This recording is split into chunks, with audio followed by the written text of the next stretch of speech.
లేకపోతే వెన్నుపోటు పొడిచారు. యూదా ఇస్కరియోతు వల్లే పక్కనే ఉంటూ మోసం చేసిన వారు ఉన్నారేమో. కానీ దేవుడు ఏమంటున్నాడు తెలుసా? ఉన్న పాటున రండి, నన్ను గట్టిగా పట్టుకోండి, హోల్డ్ ఆన్ టు మీ. దేవుడు వాక్యం తెలియజేస్తుంది, నిన్ను నేను ఎన్నడూ విడువను ఎడబాయనన్నాడు దేవుడు. ఆయన పట్టుకునే అన్నాడు. కానీ మీరు పట్టుకుని అన్నారా?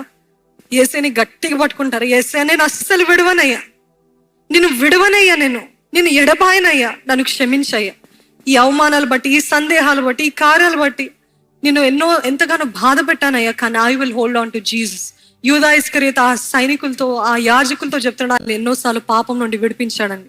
ఆ పాపం నుండి విడిపించేంత వరకు గట్టి పట్టుకున్నారేమో. పాపం నుండి విడిపించబడిన తర్వాత మరలా యథావిధి జీవితం అన్నట్లయితే జాగ్రత్తగా ఉండండి. ఎందుకంటే వాటికంటే 7 బలమైన దురాత్మలు వస్తాయంట. ఇది విడిచి నామకార్థంగా భక్తి చేస్తే నాకు వివాహం అయితే, భక్తి చేస్తే ఆలయంకి వస్తే, ఇలా మూఢనమ్మకాలతో వస్తున్నారు. కానీ you have given everything to that person, who ever it is. But God is saying, ఆ మనిషి సడన్ గా వెన్నుపోటు పొడుస్తాడు. జాగ్రత్త. నువ్వు ఫైట్ చేసేదంతా చేసి, దేవా నువ్వు న్యాయం జరిగించంటే నేను ఎందుకు చేయాలి, నువ్వే చేసుకున్నావు కదా అంటాడు దేవుడు. కాబట్టి దేవా నేను మౌనంగా ఉంటాను, నువ్వు నా పక్షాన పోరాడు.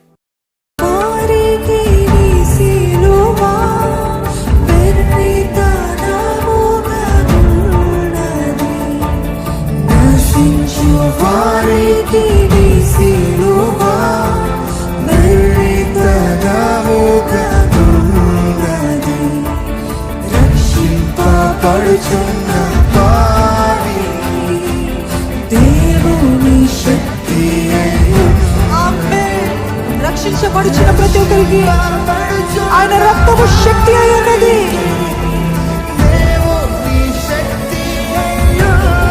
అయితే గట్టిగా